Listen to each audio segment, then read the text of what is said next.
Today on Beardo and Weirdo, we're being joined by Jeff Keith, the singer of Tesla, who was a future farmer of America when he was a kid. And he tells us a story about how he touched somebody he wasn't supposed to touch. And Jeff Keith reveals him and I have something in common because we both love writing songs about and saving bitches. Long Island, Houston, and Las Vegas. Chris Kael is coming to you. If you want to see us at any of those cities in Long Island, Houston, Texas, or Las Vegas, all the info is at getgas.com. Getgas with 2 S's.com.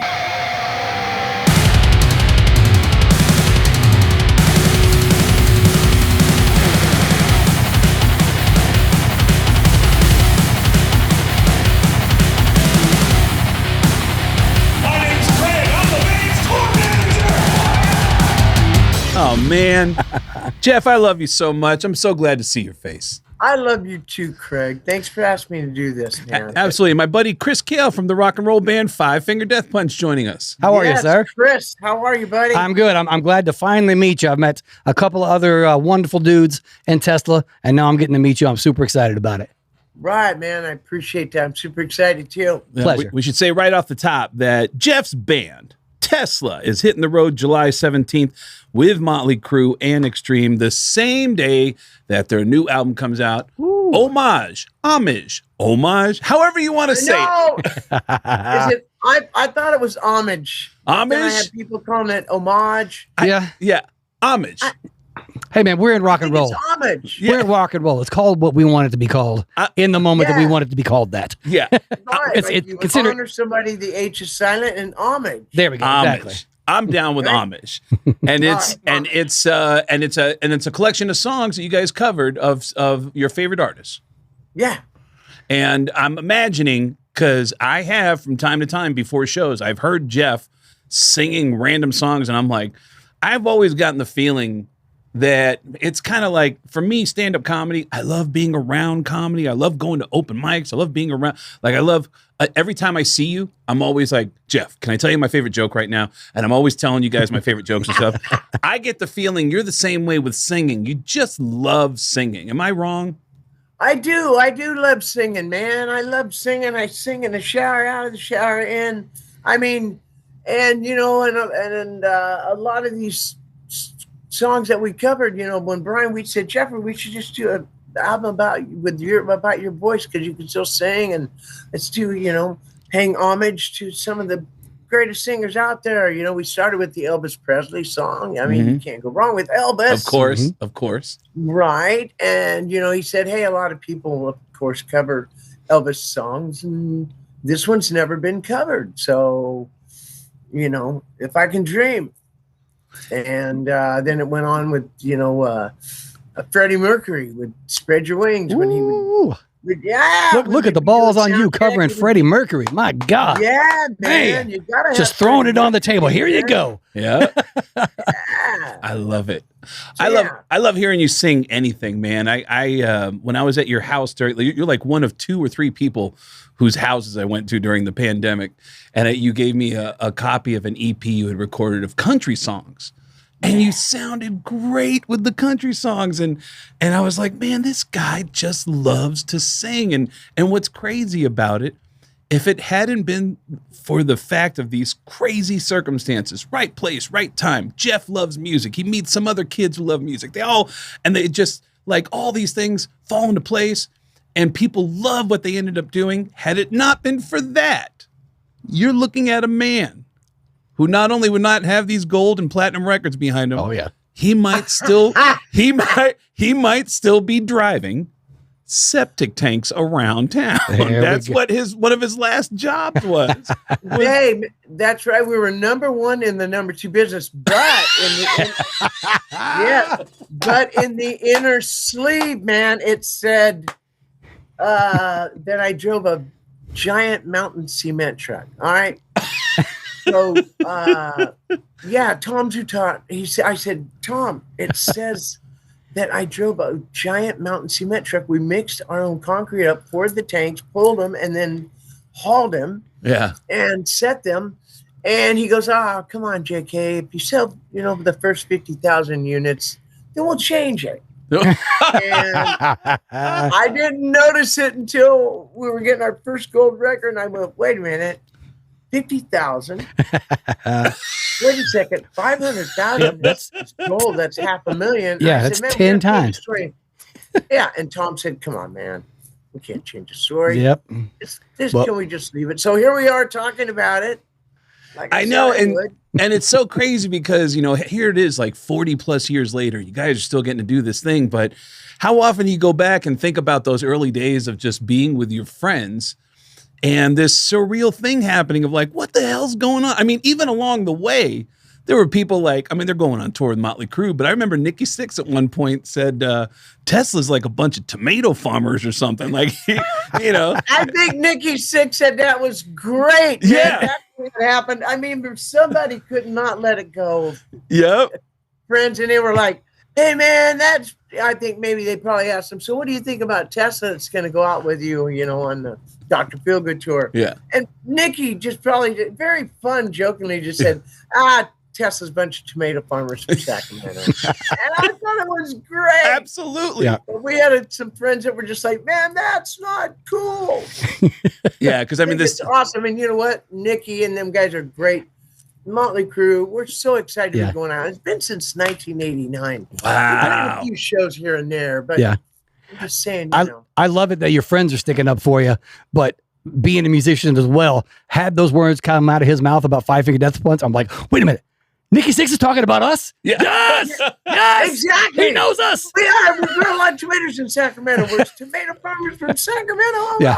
yeah, that's cool, man. That's funny. Absolutely. Nikki, and he said it out of fun. I think it was fantastic. I love it. It was crazy, man. Tesla didn't fit into anything, man. It was like they were in that era, but their music was just, the songs were just a step up. Oh my God, the songs are so beautiful. They're so wonderful. And so over time, it's like when these image bands start to fade out, Tesla keeps going and they keep driving their own lane. Oh, yeah. And the music still stands up today. And you get the feeling. You really get the feeling. Because I know there's been some times I've gone to shows. God, I've been to so many. These guys have let me into so many Tesla concerts. I owe them a house or something. Like I owe these guys like serious, because I'm such a fan. I know there's been nights that I've seen Jeff was feeling under the weather or was having a bad day. As soon as he gets out there, he's like, he lights up. He seems to really enjoy what he does, you know? Yeah, well, you know, hey, we do, and I do. We all do. We enjoy playing, man. We love performing live. I mean, making records are great. But performing live is like just the greatest thing. It's like the most intoxicating thing. And I never figured that out until we went clean and sober in 2004 to go out with the Scorpions. And you know what? I never realized how it's the most intoxicating thing is performing live. Chris would know that. 100%. Craig, you would know that. Absolutely. Too. Absolutely. You know when things are just hitting it, man. Yeah. Absolutely. You know what? And I got to bring up, because I had heard at that time, because I went to a couple of the Scorpion shows, my understanding of it at the time was that you guys were getting sober to be able to help out Tommy. So you guys were like, hey, are you struggling? I'm here for you. You know what? Fuck it. I don't even need to do anything. I'll take all the beers off the bus. We're here for you. That was my understanding, is that you guys did that to support Tommy. Correct. It was it was kind of went more sort of like where they said Tommy's got to be clean sober to go on the Scorpions tour. Okay. And so I'm sitting there, smoking my cigarettes, got my beer and stuff, and I went, you know what? I'm gonna have to go clean and sober. And the guys went like, right, like you can go. Come on, yeah, dude, you have the flu and you're throwing up in the trash can. You're at least slamming 5 or 6 down to warm up before we go on. So you know what? No, they said, really, only Tommy. I said, well, listen, man, how can I ask my buddy to do something I can't do? So we went clean sober, and you know what? The guys followed suit, and we've been that way, and hey, man, it's worked out great for us. And 40 years later, we're still doing it. Yeah. What a brotherhood, man. What a wonderful thing to do, because Chris and I both know people out there who are in popular bands who are struggling right now, and the guys in their band don't give a fuck. Right. They're partying, they're doing drugs right in front of them, and they know that it's tempting for that person. They're like, well, just don't hang out with us. And it's like, but we're sharing a bus. Yeah. Right. You know? Well, I'm sorry to hear that, man. Yeah, because, hey, we all need to help. We all need to help each other, man. Yeah. And in that vein, I'm going to tell you something about Jeff that I happen to know about him that he told me once that blew my mind. I want to say, and again, this goes back to, I always remember a good story. I want to say he said it was El Paso, Texas. Did you record an album near El Paso? El Paso? Was it near El Paso, or was it in Oklahoma when you saw the stray dog on the side of the road? Oh, that was in Kentucky. Oh, was it Kentucky? Okay. My home state. Oh, but wait, I brought a stray dog with 6 pups from right when we did Reel to Reel. Right. And I remember you saying that you saw a dog and that you tried to start feeding the dog. Was it near a road or a highway? And then suddenly you discover the dog had a bunch of puppies. That's correct. That was right out Tornillo, Texas, on just east of El Paso. Oh, that's right. Reel to Reel. Okay. And then you said, you know what? You were getting ready to go home. Cancel my plane ticket. I'm renting a van. I'm renting a car. I'm gonna drive these dogs up to Northern California. And I rented a van, and it had to be the Plymouth model because the seats went underneath the floorboard. Oh my God. And then I got a 52-inch flat screen TV box that one of the other guys had in one of the places we stay at when we're in the studio in Tornillo, Texas. And yeah, man, got 15 Target towels at $3 towels and a liner. And on the day before Thanksgiving, set sail. And me and Callie, I called her Callie because we were going back to Cali. That's why you named the dog Callie? Yes, because we were going back to Cali. I don't think so. And we did so. Nice. That's no, man, it was great. Then I came home. Tony LaRussa had ARP. I found homes for 3 of them. And then the other 3, he hooked me up with this radio station in Sacramento, and Found Homes had a contest for people to win it. And yeah, man, it's a beautiful thing. Mm-hmm. And it worked out awesome. Now, with that fabulous rendition of Going Back to Cali, is that also on Homage as well? No, we did not cover LL Cool J, although he is one of the finest. But we, we did everybody but LL. That would have been a good one. Homage Part 2 coming soon. Yeah, wait a second, is it homage or homage? Amish. It's an homage to homage. It's an homage paying homage. Yeah, I am so confused, but all I know is, you know what? We picked a lot of great songs. Yeah, and love it. But no, LL Cool J. Mama said, knock you out. So your new record, Homage. I'm going to throw a couple more wrenches in the wheel. I just love Jeff's love for dogs because Chris and I relate to that. Chris gets involved in charities here in the Las Vegas area. Yeah, I'm working with the Pet Rescue Project of Las Vegas. I work with rescue pugs, road dogs, any place that's helping out animals. If you're going to be the biggest dude in the room, you got to be helping the smallest in the room as well. So I'm always working towards that. I appreciate. I love that about you. Yeah, man. Thank you. I love this band since they first came out. I only saw there was one video. It was for Modern Day Cowboy. Oh yeah, that's the first exposure to Tesla with our good friend Ricky Rackman back on Headbangers Ball, way back in the day. Yes. Yep.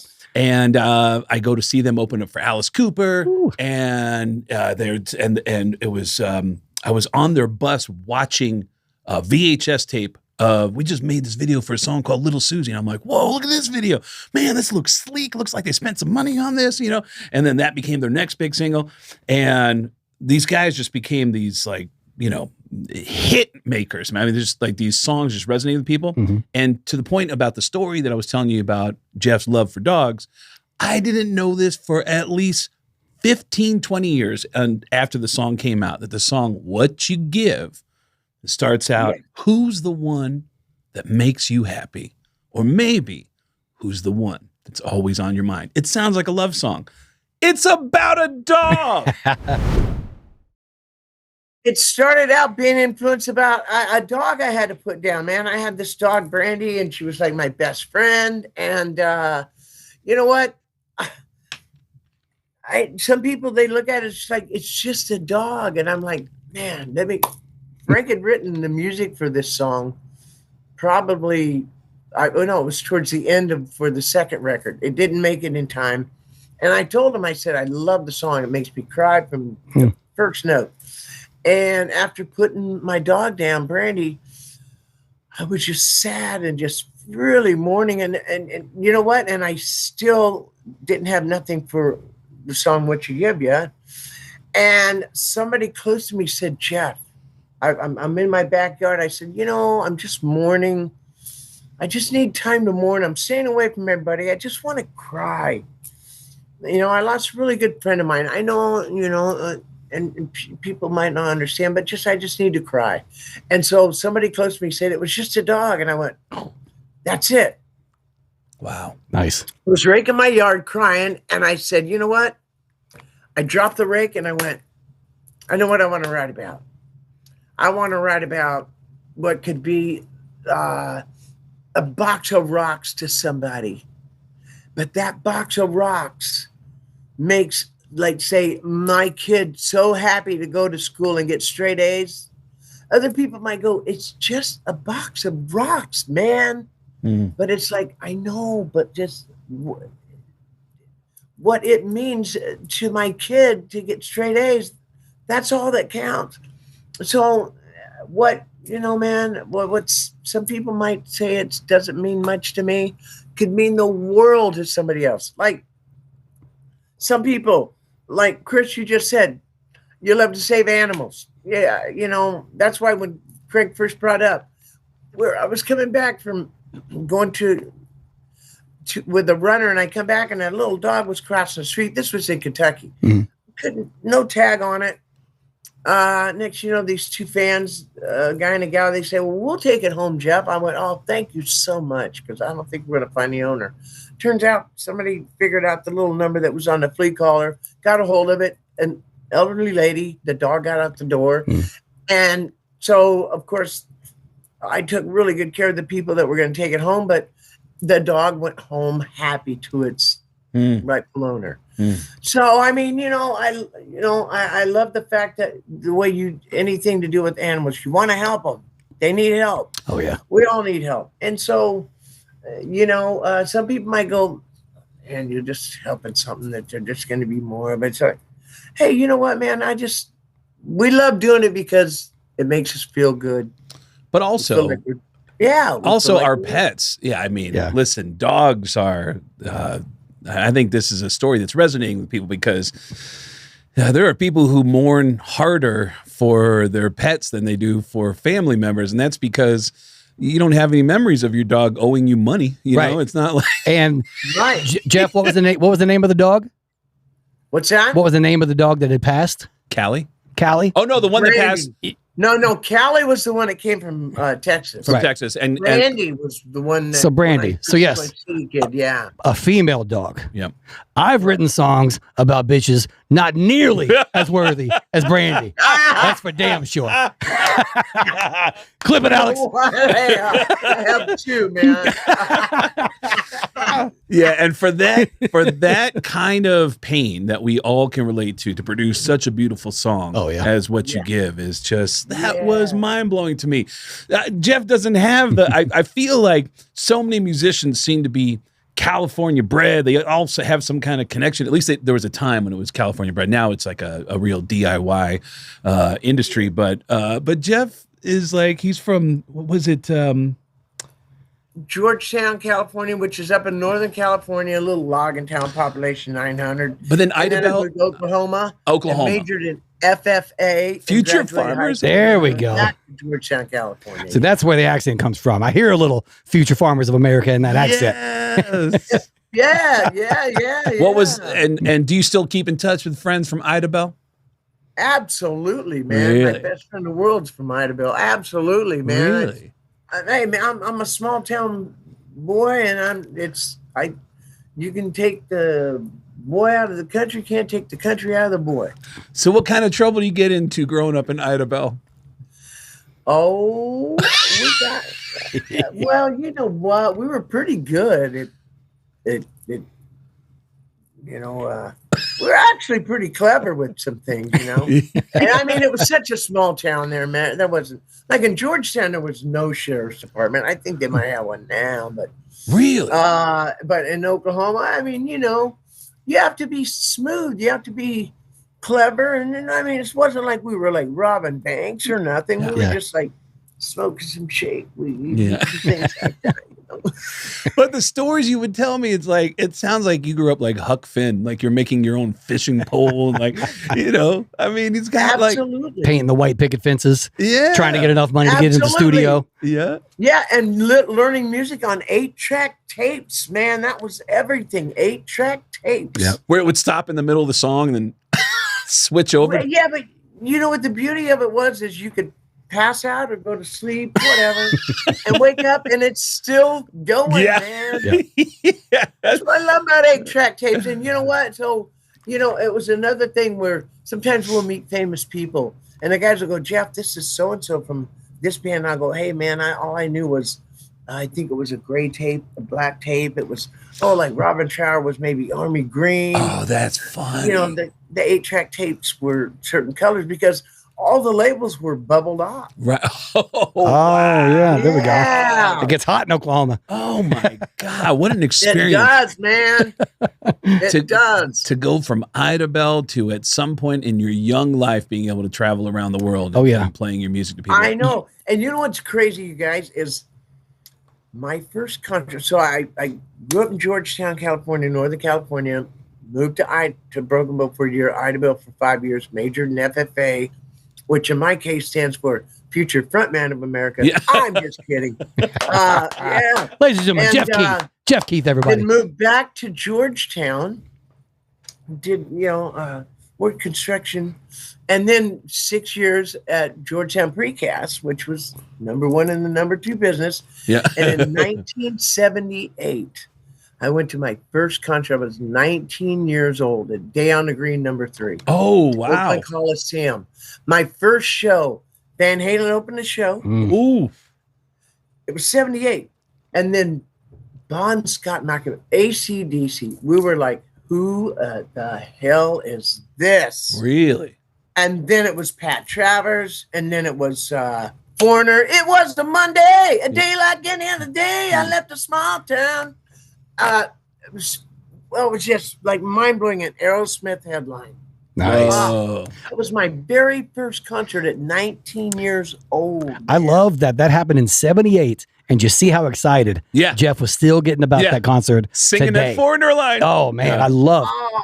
It's beautiful. Dude, are you kidding me? And so every night when I step on stage, my best friend in Idabel is Boone Garrett. And I step on every stage and I go, Bon Scott and Boone fucking Garrett. Yeah. And every night when I step on stage, because you know what, man?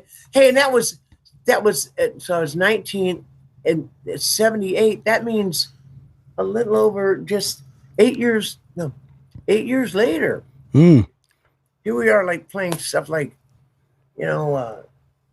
the Cotton Bowl with Boston, Aerosmith, Whitesnake, Poison, Tesla. That was in '87. We're out touring with David Lee Roth, Alice Cooper. We did the Texas Jam in '87 one at the Cotton Bowl in the rent-a-car tour, we call it. We had 2 rent-a-cars. Get out of here. With the band and crew? Band and crew.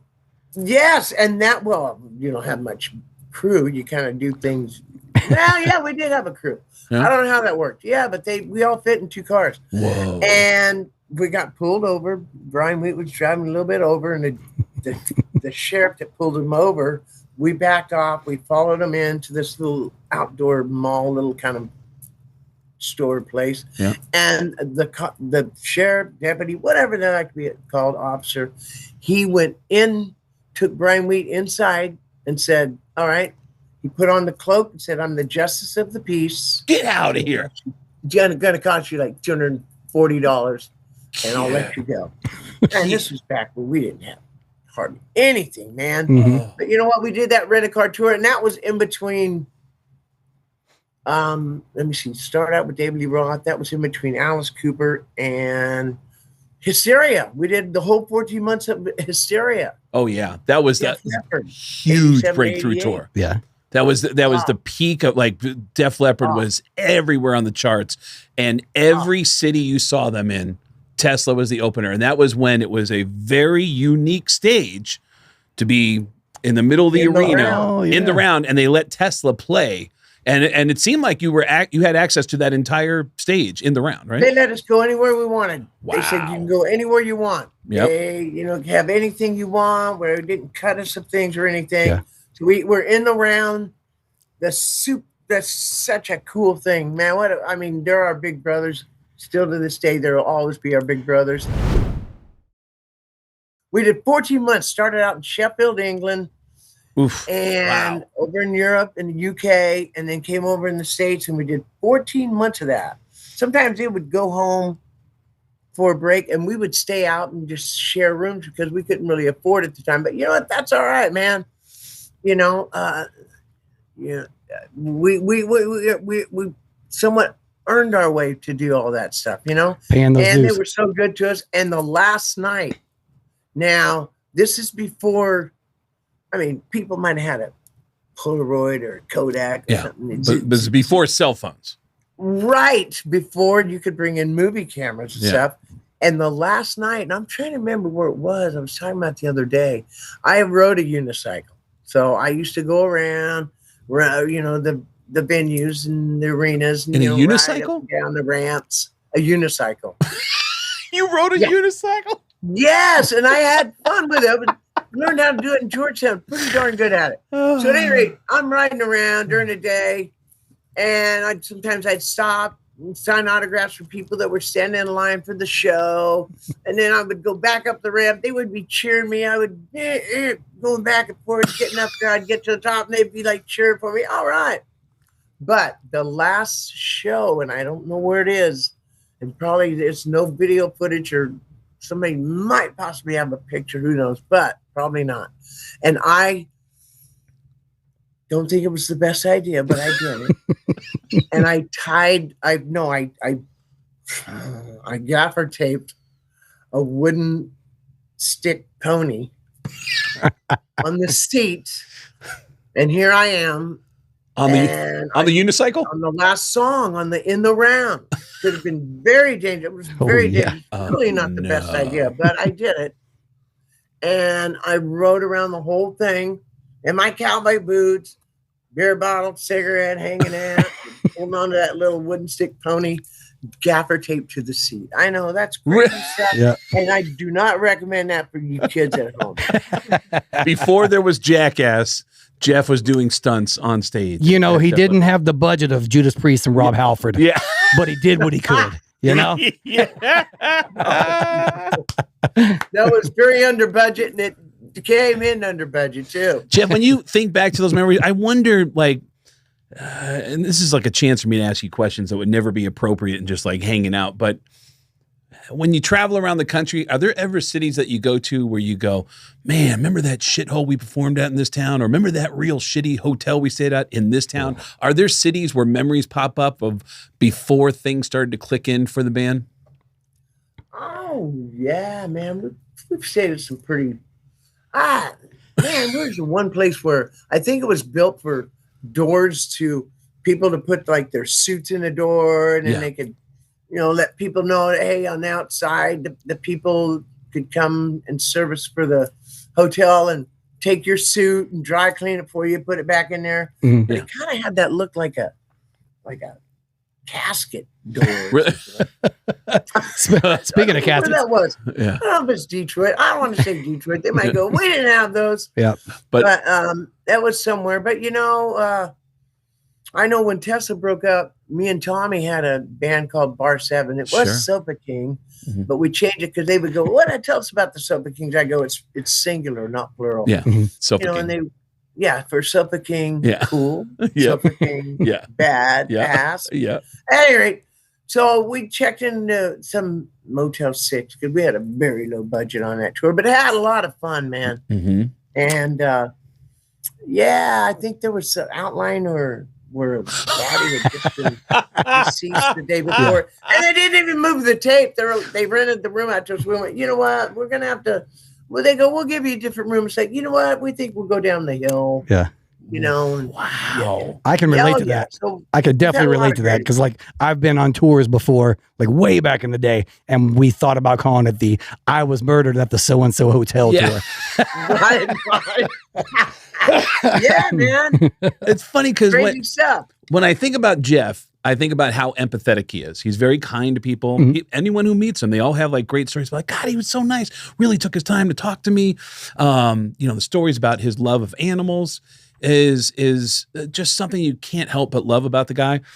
And then I hear Jeff tell stories about, like, I love Bon Scott. And I saw an interview with one of the guys in Def Leppard recently who said, I saw Bon Scott come out on stage and I went, that guy looks like a criminal. There was something like dark about him. Dangerous. And Jeff loved it. And I loved it because he came out, he was raw and he was in tennis shoes and jeans, man. And just, I was like, wow, man, this guy is like, he's dressed just like us, man. And it's, you know, I mean, yeah. And he just had that energy and it was just real and just pow, man. It's funny. It was great. It's funny you say. And then, you know what? I had the experience when we played over in, we were playing over in Europe, and Malcolm Young sat back in like row 32, 33, because it was the smoking section on the plane back then. Yeah. Which I know, man, was a bad idea. It's crazy how you can't find a smoke. I don't smoke anymore, but I'm just saying you can't find a place to smoke for friends that are looking for a place to smoke. Oh, yeah. And back then, everybody was smoking everywhere. So I get that it ain't a good idea. And it was people in the rows in front of you. I get all that. But at the time, never mind that. Yeah. I'm just sitting there smoking like a freight train. So is Malcolm. Yeah. And he's sitting in the middle seat, and I'm in like 34F, and he's in 34E, and Brian Wheat's in 34D, and Brian Wheat's just asking him all these cool questions because he knows so much about music. And I'm just sitting there just taking it all in, just enjoying it. Wow, this guy is like, and then it took me later on to tie together that, wow, that was my first concert. I was tying it together then. I'm just like, this guy, the guy that was holding the fort down, he's such a little guy. And, oh, man, and he was just what an experience to have Malcolm Young sitting between me and Brian Wheaton. Brian asked him all the right questions, and I'm just taking it all in. That is amazing. You also, that country album that you gave me, that EP that you had of country songs, you became friends with George Jones towards the end of his life, right? Yeah. Kent Goodson, who played keyboard for the Jones Boys for 31 years. And I met Pat Boone. We call him Pat the Other Boone because he hadn't had the white boots. He was a monitor guy. And we were at the West Edmonton Mall, the indoor mall where they got the indoor... water park. No, not Waterside. No, it's roller coaster. Oh, and the roller coaster too. Yeah. Mm-hmm. Yeah. So we're in there, and I'm like, we went through it like 5 times, and all of a sudden I said, you know what? I'm kind of feeling a little bit queasy. I'm going to go look at the pictures. The guys all go, hey, Jeff, there's this guy down here, not going to believe it. He's got a George Jones jacket. He goes, yeah, I do monitors for George Jones. We hook up with them, and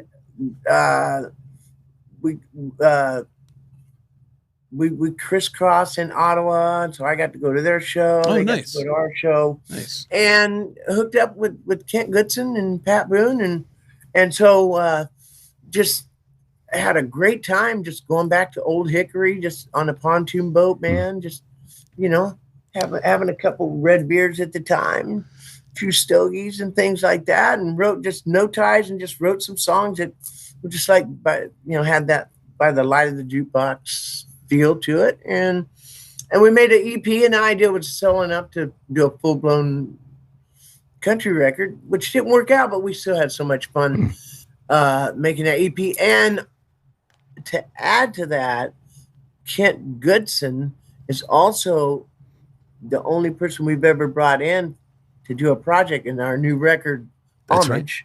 That's right. Has Kent Goodson playing keyboards and piano. That's right. Awesome, man. It's just crazy to me to think of you and George Jones hanging out, because George Jones is an outlaw. George Jones, a modern day cowboy. Modern day cowboy who was famous for a line, no snow, no show.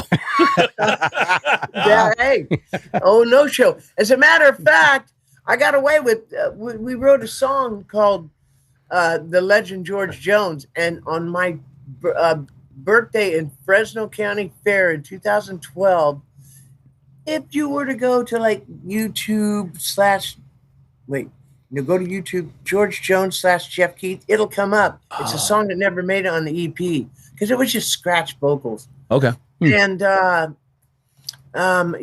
legend George Jones, I sang to him live on stage. And it's on YouTube. So if you go to George Jones / Jeff Keith, it'll pop up. Chris is and I'm pulling it up. singing to the legend in front of him. Did he ever tell you any stories about his outlaw days that made you go, what the hell? No, you know what? No. Hey, man, he was just a really nice, fine gentleman, you know? He even said, hey, he's a good boy. I didn't know you was going to play a song like that. You're a good boy. You know, and when you say...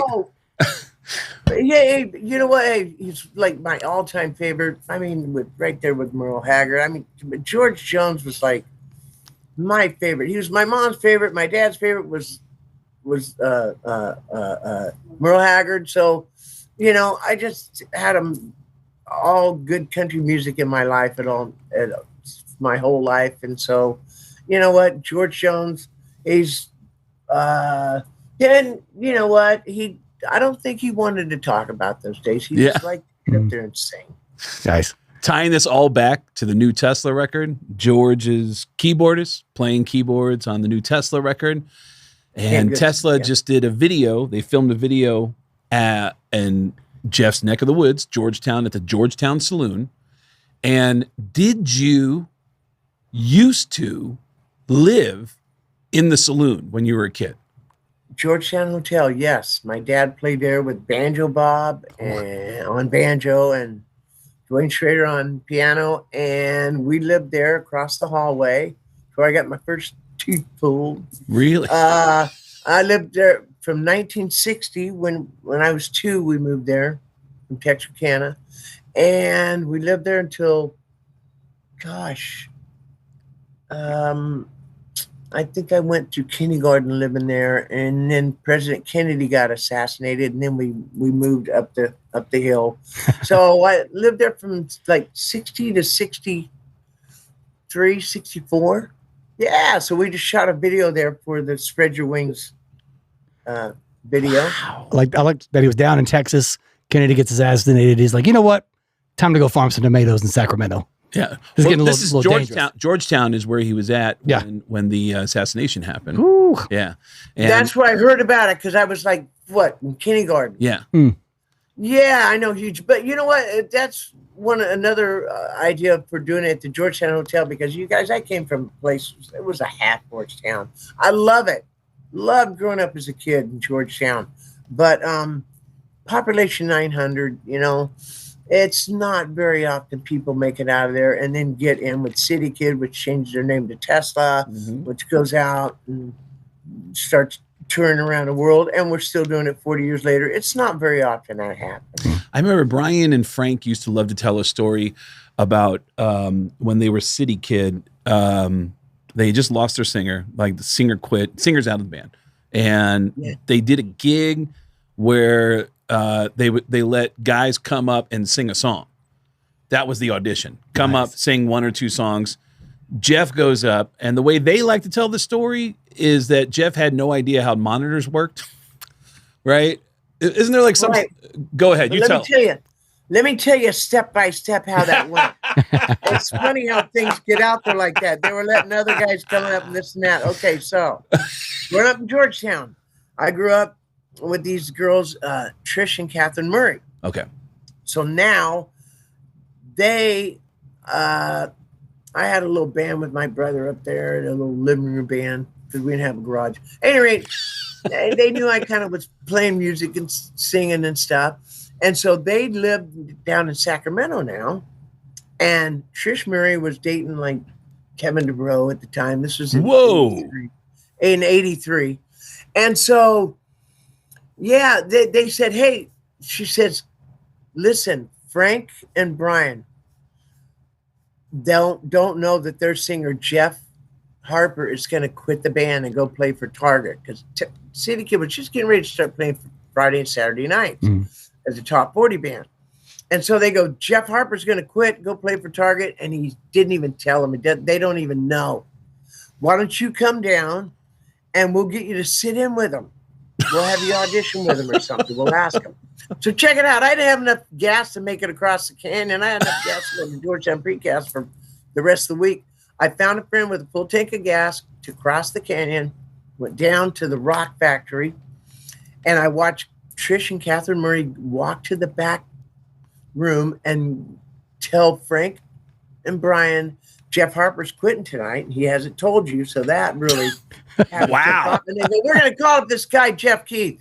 And 2 months earlier, I had done this Walkman headset thing where you put on this Walkman headset and you sing into the live mic at the Rock Factory, same place. Oh, wow. And I sang, your love is driving me crazy. Your love just takes me away. The Sammy Hagar song. Yeah, of course. All right. So I go down there. I win $200 within that contest. So a couple months later, this happened. So Trish and Catherine go back there, tell Brian and Frank. They go, hey, we're gonna. And when I did the contest, I didn't know Sammy Hagar was a Red Rocker. This guy had on red bandana, red scar. I thought this guy's not gonna be. So anyway, I won the $200. Now I'm 3 months later. Brian and Frank know that Jeff Harper's gonna quit. They go, hey, we're gonna bring up this guy named Jeff. All right, he's going to come up and sing a song with us. I get up there, and I don't know nothing about a microphone. I know nothing about monitors. I know nothing about nothing. And so I get up there, and I'm holding the mic, 2 feet away, doing all the things you're not supposed to do. Yeah. And it's just the monitors are whistling Dixie. And you know what? What saved me was I went over to share the mic with Frank for Your Love is Driving Me Crazy.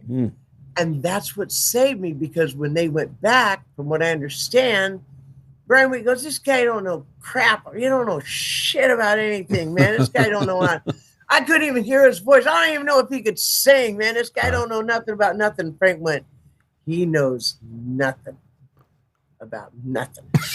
But this guy came over and shared the mic with me, and he is our guy.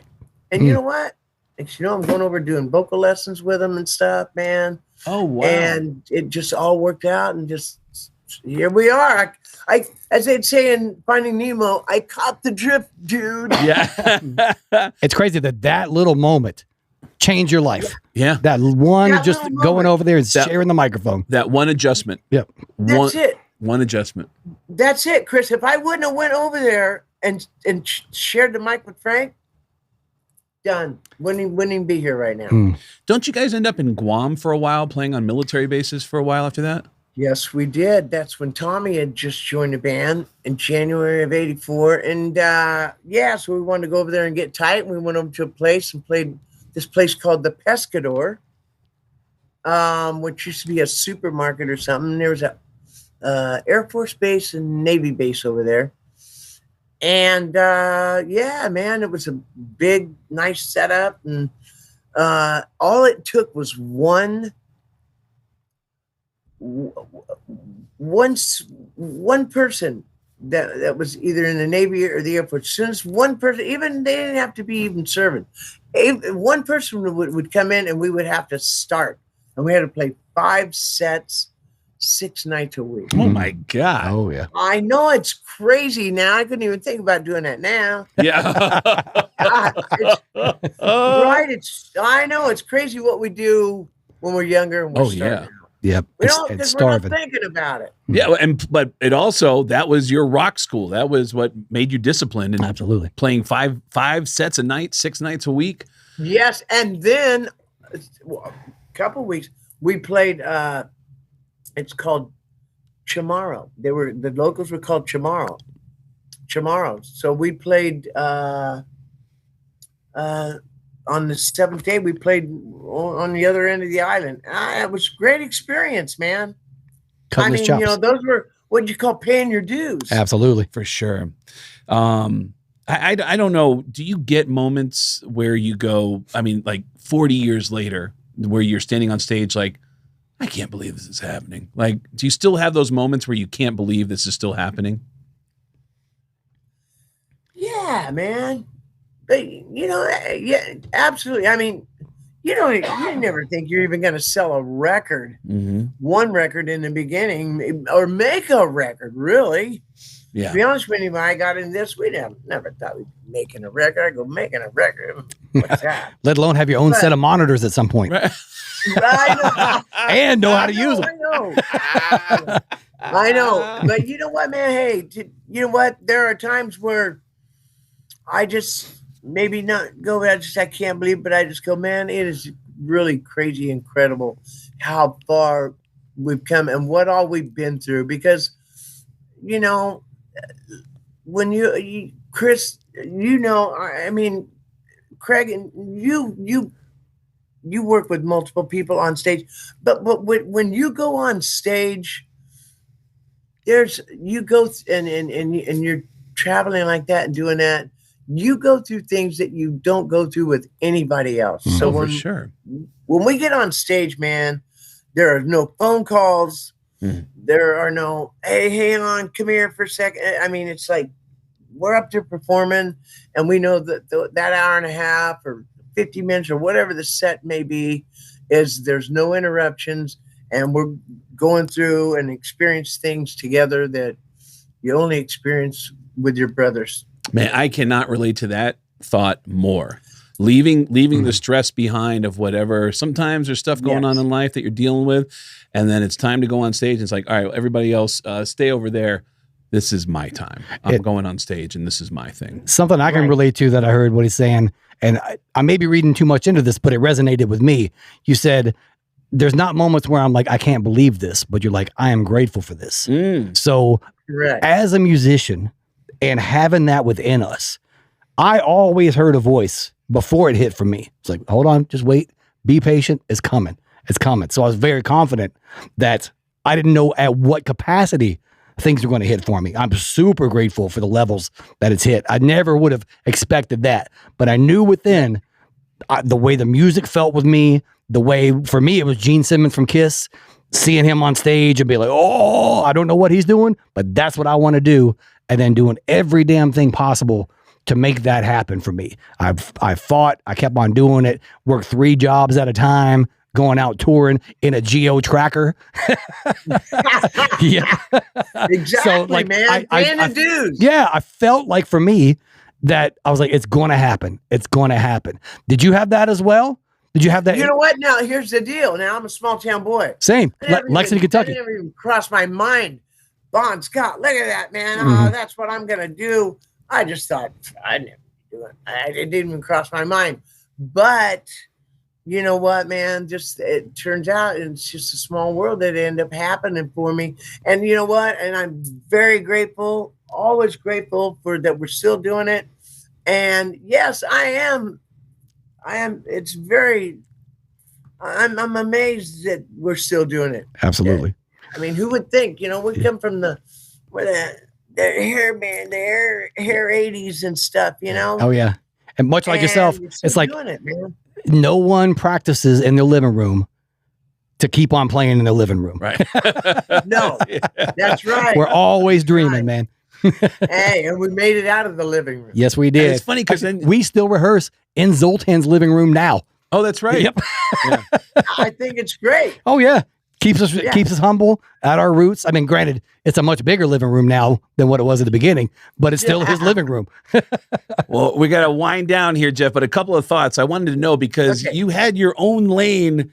You did your own thing that I always thought it was a compliment that when a lot of these bands started to break up, all the bands of that era, when they started breaking up and they started talking about new projects they were looking for. I don't know if this word ever got back to you, but your name came up a lot when they would say, we're looking for like a Jeff Keith type singer. And I thought, wow, that came up a lot when a lot of these bands were breaking up in the 80s and going into like new projects and stuff. And I don't know if that ever got back to you. You know what? It didn't. But you know what? Hey, man, I'm very not honored. I don't know. Homage. No.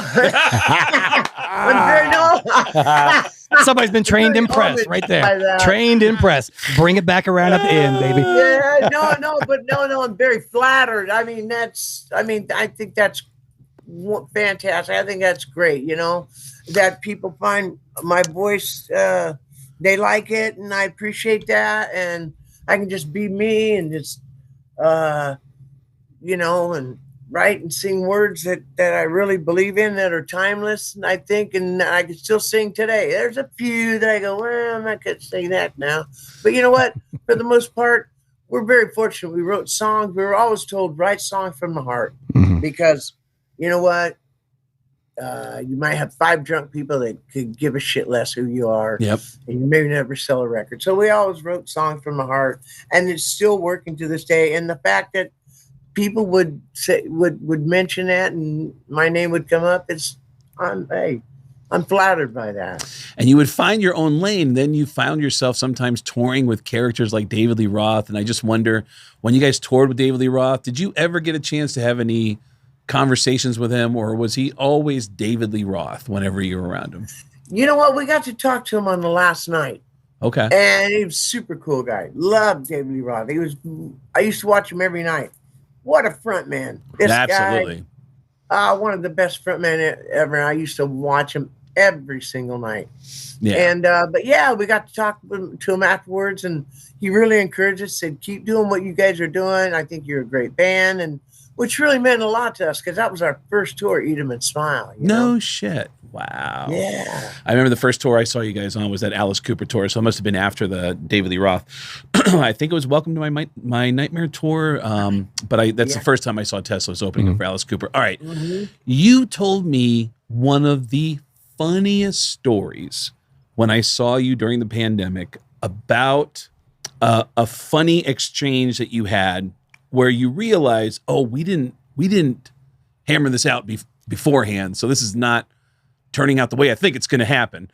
And I believe it was in Japan, and it was with the legend Jeff Beck. You told me a story about going out on stage, and you hadn't talked about how you're going to go into the set, but there seemed to be a miscommunication on stage where you're on the drum riser like, all right, the song's building up, and you turned around and Jeff said, nope. And he kept, do you remember that he was like, well, first of all, I was thinking it was 2016. It was for the Jeff Beck got the classic rock award in Japan. Yes. And so Jimmy Page was there. Oh my God. To honor him with it.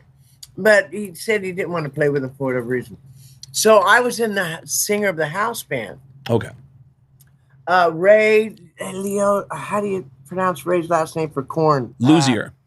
Yes. Nice. Love you. Yep. Love them all. Dean and Robert DeLeo. Stone Temple Pilots. Guitar. Bill Collin. Tessa did a couple songs with Rudolph Schenker. Did Dancing Days Out Here Again. Oh, that was beautiful song. Bill and people like that. And Jimmy Page is over there on the side. It was great. So that was during rehearsal. Okay. And then Joe Perry and Johnny Depp came in. It was great. We did some Aerosmith songs. It was fantastic. So Jeff Beck didn't come to Wednesday 2, and they were even saying he might not even show up for his own award. So he showed up on Friday for soundcheck. Okay. Which is fantastic. And I learned the song, I'm going down, down, down, down. I got my head out the window with my big feet on the ground. And then the guys told me on Wednesday, they go, hey, we don't know if he's going to do 8 bars, 12 bars, 16, 24, whatever Jeff Beck. It's all about him. And I made a deal with Robert DeLeo that I would put my arm up like that. That means, hey, I'm going to come in. And he would either shake his head yes or no. So we're doing sound check with Jeff Beck. And he goes, and he said, I do that first verse. Yeah. And then all of a sudden he does 4 bars. And I'm thinking, okay, he's going to do this solo. I look back at Robert DeLeo. He goes, hey, dude, you got all the time in the world. Don't worry about it. And all of a sudden, after 4 bars, Jeff Beck stops. He goes, what are you doing, man? He goes, dude, what are you doing? And I go, oh, I'm sorry, Jeff. What was I? Did I do something wrong? Was I supposed to do something else? He goes, dude, you're supposed to come in with the second verse. And sometimes I can be a touchy person, so I touch people's shoulder. You know, I'm a touchy kind of guy. I admit it. And so I go, okay, the second verse, is that where it goes? I'm going down, down, down, down, down, down, down. I'm going down. I'm going down, down. And so he goes, no, man, that's after my solo. So I go, I'm sorry, Jeff. That's the only way we learned it. I said, so what's the second verse? And he goes, same as the first. Yes. It was a cliche, and he was for real. And so everything went great. And so the whole gig went great. And I was told after soundcheck, by Ross Hoffman, who he says, don't fucking touch Jeff Beck. And I went, okay, man. I didn't really realize I was touching him. And he goes, I go, is that you saying that, Ross, or is that Jeff? And he goes, just don't fucking touch Jeff Beck. He hates to be touched. So after the show, what was the coolest thing is he comes to me like, hey, and as a matter of fact, also it was well known that for sure you're going to do that song, and then you're going to do Beck's Bolero. So you'll go off, Jeff. Well, after soundcheck, Jeff Beck said, no, we're going to do Beck's Bolero first, and then Jeff is going to come out and sing with me. Nice. Oh. They were like, oh, wow, okay. That's great. So, and so after the show, he gave me a hug, and guess what? He didn't just hug me, but he did where they embrace the back of your head, where you hug. And you wow. I know. And Ross Halpin had to take a picture of that. with Jeff, with Jeff behind Jeff going, there's for you, Ross. No. I wouldn't do that. No, I wouldn't do that. Well, maybe a sly wink. Picture, but I thought it was funny. But I thought when he was telling me, I don't think I could tell that. That's why I said, was that coming from Jeff Beck or you, Ross? Because it sounded like something had come from Ross. Yeah. I love that story, man. That is such but it's great experiences, man. I've had so many great experiences. I'm so fortunate. Oh yeah, to get the approval of somebody like Jeff Beck with Jimmy Page in the room too. It's like, oh my god, yeah. And to be able to perform on his show. Come on, Gene, give me a bass. Yeah. Give me a bass, Gene. Let's go. And by the way, when Jeff mentions Ray Luzier, and I hear Jeff singing sometimes, getting ready for a show, I've heard him singing Korn.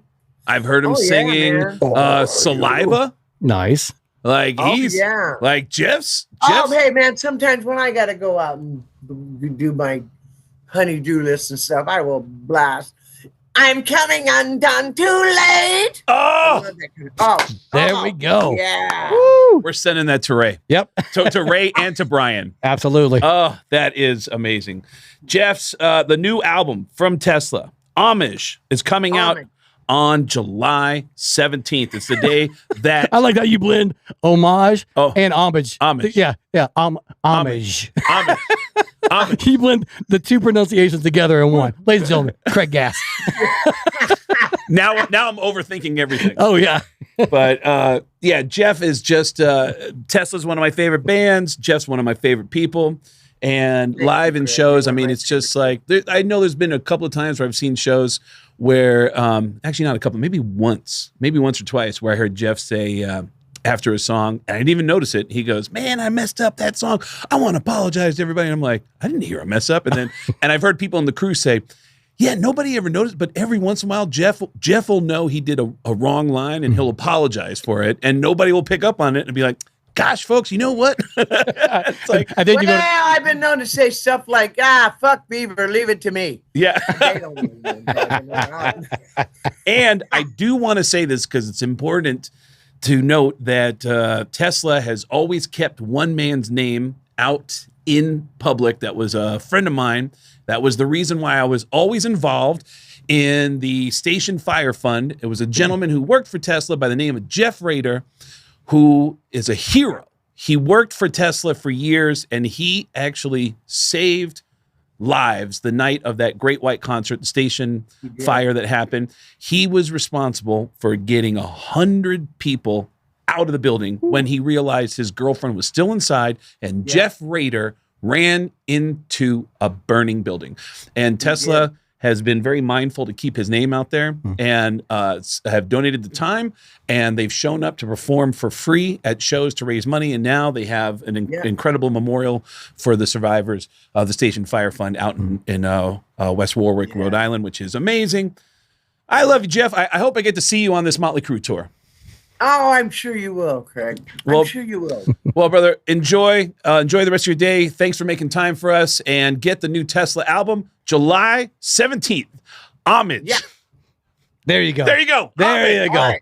Woo! I got it. And then visit Tesla's social media. Any particular social media you want to direct people to? Oh my gosh, all I know is Tesla the band. I'm bad at that stuff, but Tesla the band is a good start. All right. Hey, man, looking at those records on the back of that wall, you're pretty good at this stuff, my friend. Yeah, you are. Jeff, enjoy. Yeah, I got other people help me with all that other stuff because I'm very simple, remember? Same, man. Lexington, Kentucky. I get it completely. Yeah. Thanks, Jeff. We will see you soon, buddy. Thanks, fellas. All right. Love you, Thank buddy. you for your time. Pleasure, Jeff. See you out there, man. Hopefully, crisscross, I get to see you out there as well. Yeah, absolutely. For sure, man. Send Dave and bass player my love as well. There. Last time I saw him. And Brian. Brian, yep. Brian. Last time I saw Brian, I hit him in the chest with a guitar pick from that In the Round stage with Metallica. Oh, is that right? Yeah. Oh, that's great. Right? Yeah. Oh, I love that. I love it. All right. Love you, brother. Thank you. All right. Love you guys too. All right. Thanks, Jeff. I'll see you. All right. Thanks.